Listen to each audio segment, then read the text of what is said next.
In order for our people to reach their full potential, we had to remove the weak from our society. When it was over, our population was cut in half. But what emerged from the ashes was unstoppable.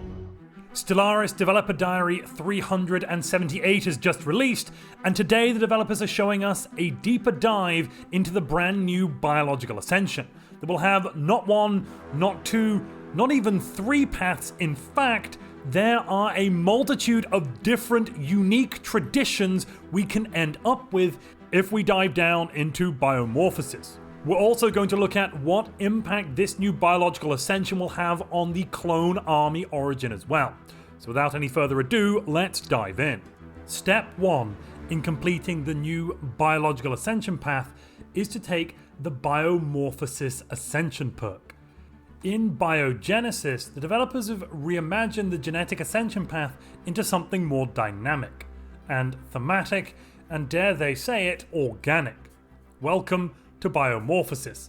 A situation will then unfold over 3 stages, each one a critical turning point in your species' transformation, very much like the cybernetic or synthetic ascension paths or the synthetic age that machines have access to. In fact, I think this is going to be most like the synthetic age that machines have access to, because like the machine synthetic age, there will be 3 distinct endpoints here. For this situation, you will be able to pick one of 3 approaches: purity, cloning, or mutation. When you take this ascension perk, you then start on the path to shape the future of your civilization through a series of decisions that will define how your species evolves. At the beginning of each stage, you'll select one of 3 philosophical and technological approaches to guide your development. Let's dive in and find out a bit more about each of the 3 approaches, which I believe will be to Biological Ascension what nanotech, modularity, and virtuality are to synthetic age for machines. With purity, the body is a sacred vessel, and perfection lies in refinement, not deviation. This approach focuses on enhancing existing traits, optimizing your species' current genetic code, and preserving essential identity. You can expect events about ideological purity, resistance to corruption, both internal and external, and perhaps a little eugenics drama if you are feeling spicy. This basically seems like it's either going to be something of a Viltrumite path or possibly just a Nazi path. Next up we have cloning. Mass production meets organic precision. Cloning enables you to scale your population quickly and efficiently, but at what cost to individuality? This path explores questions of identity, resource management, and ethical dilemmas surrounding consciousness and copyhood. You might find your leaders arguing about the souls of your citizens or the cost-benefit analysis of their replaceability.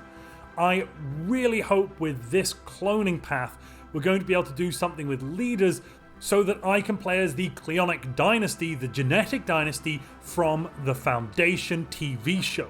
That would be absolutely awesome if they're recreating that in-game. I think given this flavor text, we can expect that cloning is going to give us lots of bonuses that will either give us more population growth or, more likely, more population assembly so we can get a bigger population much faster. And with the new changes to population growth and economics in the 4.0 update, this may be a very powerful path for jumpstarting your colonies. This may allow them to become economically viable much quicker than can otherwise be expected. The last approach is mutation. Why perfect the old when you can become something new? Mutation embraces chaos, randomness, and radical adaptation. This is the path for those who believe in progress through transformation, no matter how monstrous. As your species warps and shifts, so too will your empire.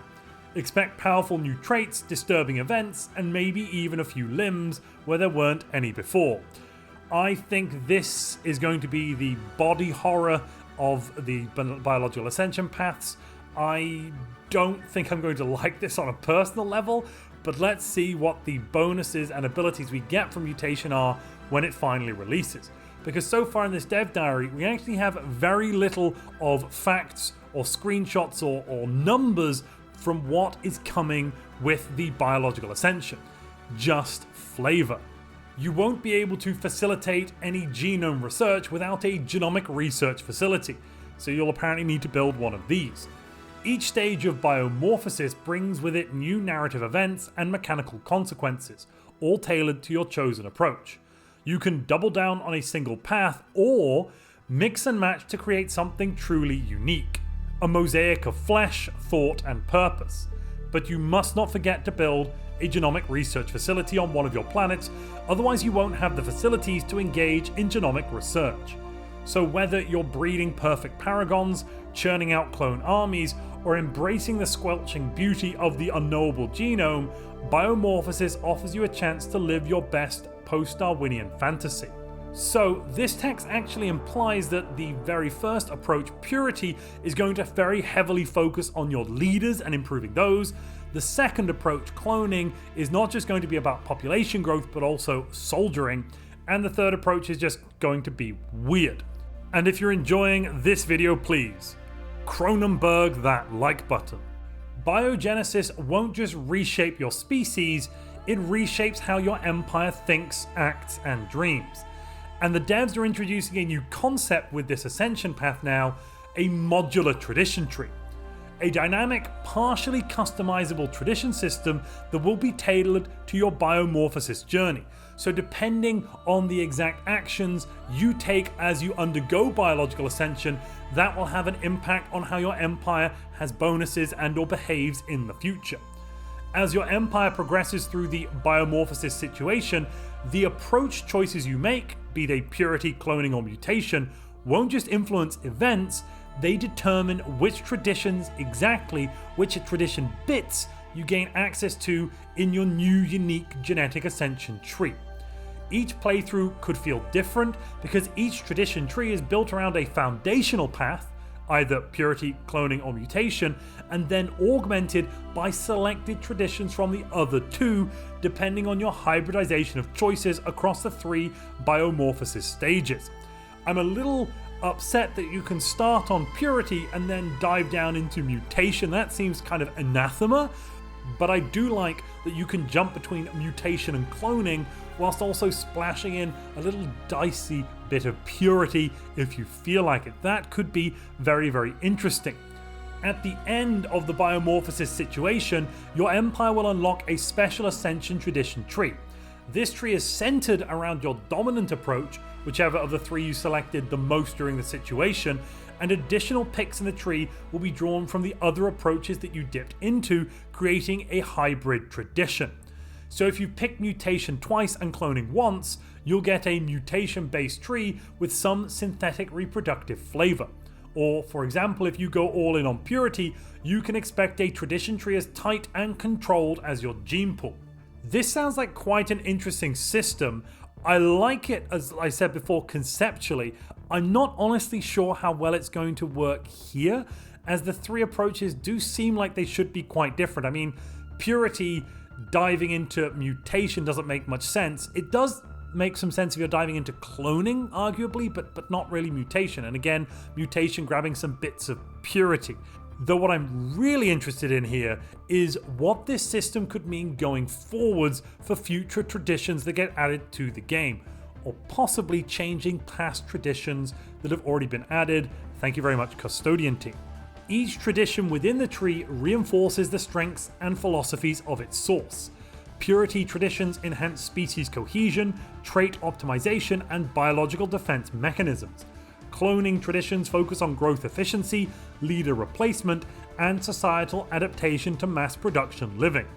Mutation traditions unlock exotic biology, unpredictable perks, and a flirtation with the unrecognizable. Question: why did you do this? Answer from the devs: they wanted to create a system that reflects us, the players. Not just our empire species, but the ideological journey we have taken. This modular design means we aren't locked into one narrow vision of genetic ascension. It means we can experiment, mix paths, or triple down on our biological ideals. Whether we're crafting a society of elegant gene purists or an unholy sprawl of ever-shifting abominations, the tradition tree will evolve with us. Okay, so this next bit isn't actually in the dev diary, but we have seen these screenshots from a live stream the developers did earlier last week, so we do actually know what the opener and finisher effects are going to be for the mutation, cloning, and purity traditions. Let's take a look. Mutation gives the founder species of your empire the adaptive mutation species trait. No idea what that does though. It also gives us +2 genomic researcher jobs from gene clinics. I'm assuming in 4.0 that's going to be a bit different because jobs are working a bit differently, though I'm a bit confused exactly about how that is going to be implemented. Then with cloning, we get access to the clone vats, similar to the regular biological ascension we have today. The finisher effect is that clone vats have a higher limit, so you can have more of them the higher level you upgrade your capital building. You can get more clone vats +1 for every capital building tier. Finally, with purity, you're going to get +20% leader lifespan straight up. So this does look like it's going to be focused on having better leaders. I'm thinking this could be a little bit like the Viltrumite Empire, possibly. And then you're going to have genomic researcher jobs per capital building tier +1. So higher level capital buildings will give you more genomic researchers. Overall, this still doesn't really tell us that much about what is going on with the new biological ascension path and exactly what the bonuses and effects are going to be. Don't forget, if you'd like to pick up Stellaris Season 9, which includes Biogenesis, or just pre-order Biogenesis, you can do so using our link to the Paradox store and also help support this channel. Alternatively, at checkout you could input our code MONTUPLAYS and a part of your purchase will go towards supporting this channel. Once we have completed our unique genetic ascension tradition tree, our empire will be ready for its next evolutionary leap, not just biologically, but also politically. Biogenesis introduces a new system of advanced authorities tailored to the philosophy that shaped our biomorphosis journey. Similar to cybernetic and synthetic ascension, we will be unlocking advanced authorities if we biologically ascend, meaning it's now just the psionic ascension path that doesn't have access to these advanced authorities yet. Don't forget, the next DLC after Biogenesis is a psionic ascension DLC. Here we can see one example of a democracy, a biodiverse liberty. Everyone is equal, even if you have tentacles coming out of your head. But also, yuck. Whether the player will rule through mandate, decree, profit, consensus, or collective consciousness, our ascended society will transform into a more specialized and thematically rich version of its base authority, infused with either purity, cloning, or mutation ideology. Please give me the genetic dynasty from Foundation. Oh, please, please, please. These are not just cosmetic upgrades. Each advanced authority comes with unique modifiers and governing mechanics, reflecting the biopolitical ideas our empire has chosen to embody. Let's look at some examples of the new advanced authorities. First up, we have cloning democracy, or cordant multiplicity. This government embraces cloning technology as a testament to equality and progress. Don't quite know how that works, but fair enough. Clones stand shoulder to shoulder with natural-born individuals. Their voices equally valued. The will of the people is enriched by the diversity of every perspective, clone or not. That raises some interesting ethical questions. If you manage to get yourself cloned the most, you are the dominant clone. I don't know how much nature versus nurture is the guiding principle behind most sapient minds, most thought-based creatures and consciousnesses, but there must be at least some nature in there, so that would surely skew the voting weight of a population. Interesting to think about. Mutation, hive mind, or adaptive dominion. This hive's hyper-advanced drones form a dynamic and ever-evolving force, leveraging constant mutation to overcome environmental and tactical challenges. Each adaptation strengthens the collective, ensuring unparalleled versatility and resilience as the hive mind thrives in any condition. These are basically all just thematics we're hearing about. There are no solid numbers on what these advanced authorities are doing. Purity dictatorship, or nucleic judiciary, or just Nazi government, I suppose. This government wields genetic and biometric data as tools of preemptive justice. Oh my god, no, it's not that. It's what's the movie? It was also a book where they Tom Cruise is in it. They can predict when people are going to commit a crime before they do. Oh lord. Scrutinizing every citizen's genetic code for criminal predispositions. By intervening before transgression, it ensures order through meticulous oversight. True justice is not reactive, but preventive, safeguarding society by eliminating crime at the root. This basically posits, or your society is positing, that in essence crime and criminal behavior has mainly a genetic or natural component and much less of an environmental factor. Yes, you can make somebody homeless and take away all their stuff, but they still won't steal if they've got the right genes. Truly an interesting thought, kind of terrifying really. Cloning megacorp or replicating horde is the next authority. Advanced cloning technology drives the relentless production of genetically identical drones, each engineered for perfect efficiency and unity, obeying the innate command to go forth and multiply. This hive intends to blot out the stars. Then we have Mutation Empire or Genomic Expansionist. Embracing the unpredictable power of random mutation, this empire taps into untold potential, fostering innovations and abilities that traditional methods could never achieve. In the race for dominance, the chaos of mutation becomes their greatest advantage, propelling them towards unrivaled supremacy. And last we have Purity Oligarchy or Eugenic Hierarchy. Absolute power must be entrusted to the genetically ordained elite. I'm definitely getting some Viltrumite vibes here. The purest and most capable stewards of this civilization's destiny. Beneath them, each citizen fulfills a predefined role, or maybe it's the Kryptonians from the Superman reboot that was, when did that come out? 10 years ago? 15 years ago? I forget. Meticulously tailored to their inherited genetic potential. Contentment flows not from ambition, but from accepting one's designated purpose. Each of the three Biomorphosis philosophies, purity, cloning, and mutation, has of course its own flavour of authority, giving you a total of 18 advanced authorities, all designed to express a vision of what society has become in the aftermath of biological transcendence. Choosing your advanced authority is a crowning moment. It is a reflection of your empire's journey from mere organic matter to a society reborn in gene-forged glory. That is everything from PDS Boy or Bodge for now. Bodge would like to thank everybody for reading and or listening, and may your biomass be bountiful, your cloning vats efficient, and your mutations mostly non-lethal. I think overall this still leaves quite a bit of mystery as to what exactly we're going to be getting from this new revamped biological ascension. And now Alfred is going to jump in and tell us all about how does the clone army origin interact with biogenesis. To start with, as a clone army origin, you will be prevented from undertaking biomorphosis, that is the biological ascension path, until you've unlocked your genetic potential. However, once you've done so, you could even take the Ascension perk as your first Ascension perk. Oh my goodness me, this basically means that if you were to go down the biological ascension route as clones, you could do this in like 15 to 20 years after the start of the game. That might be terrifyingly strong. How do you unlock your genetic potential? Well, of course, that is still by completing either the clone fertility or clone potential special projects.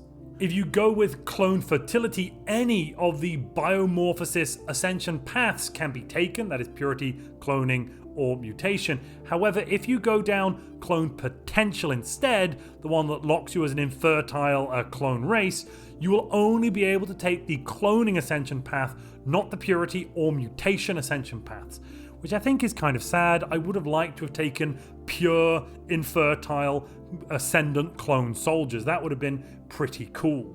However, you do get an upgraded version of the cloning ascension path. You'll get the ability to genetically modify the clone soldier species, something until now you've not had. You'll get regular clone vats, genomic research facilities, and medical buildings that will increase the number of clone soldiers sustained per planet. And being able to apply the clone soldier trait to other species via genetic mutation, or modification I should say, will be one of your great powers if you go down biomorphosis. You will still be able to take synthetic or cybernetic or psionic ascension paths as clone armies. I checked, I asked Alfred. But if you want to go down the biological ascension path, you can do that earlier and stronger. Don't forget, you can pick up Stellaris Season 9, Stellaris Biogenesis, or anything from the Paradox store using our link or our code, and also help support this channel. If you enjoyed this video, peeling back the curtain on the upcoming Biogenesis DLC for Stellaris, but you'd like to know more about the meat ships coming with Biogenesis, you'll want to click the video on screen now.